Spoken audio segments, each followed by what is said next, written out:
Ano? Kagamay ko siyang blank, oy. Kung saan man yung pakansiron. How can you i-fit ang mga letters, anak? Mga very small lang yung blank. There's no more space. Oh, no more space. Floating space. Kigamay man yung kuan, bagis.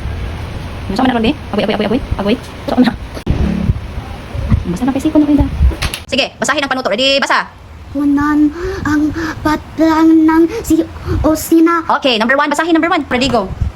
Number 1. Patlang ate ay maganda. Okay, patlang ate ay maganda. Ano ang gagamitin natin? Si or sina? You may answer on the board, dali. Si. Answer on the board, dali. Okay, ang guard na mo, naghuwat sa gawas. Kanang monkey. Mas scared man siya ng monkey. Monkey guard. Uy! Upside down. O, taro nga properly. Use your hands na lang to erase. To erase it. Okay, erase. Sige, puna ng patlang ng si, pantukoy na si, o sina. Properly po, doy. Okay, very good. Dodoy, may tanong ako. May tai ay ko kadoy. Kanang, bakit si? Nganong si man? Why is it si? Bakit si ang ating gagamitin? It's one. Dahil, it's one. Pag Tagalog po doy, dahil, ang tinutukoy ay isa or maramihan? Huy, isa lang. Kinsa man, si ate. Be, number 2, basa. Nanay. Uy, kanina, isa mi. Nanay. Kani. Matalang. Matalang. Patlang.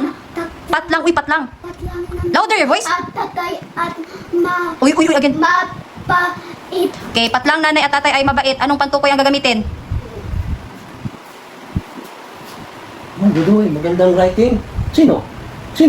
Sina, be. Mangutan ako, be. Bakit sina? Nganon di man si, bakit sina ang gagamitin? It's 100 or 2 or Ayaw, pag in English, isa dahil, isa or maramihan?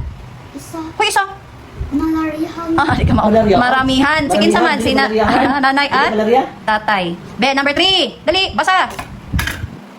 Sa may pangalan eh. Uy, shh. Uy, tara nga agad. Ina ay mata. Tang. Oh, unsay pantukoy na gamiton? Si or sina? Oh, bakit si? Bakit hindi si? One. Ha? It's one. Unsa nang one sa Tagalog? Isa. Dahil isa lang. Yay!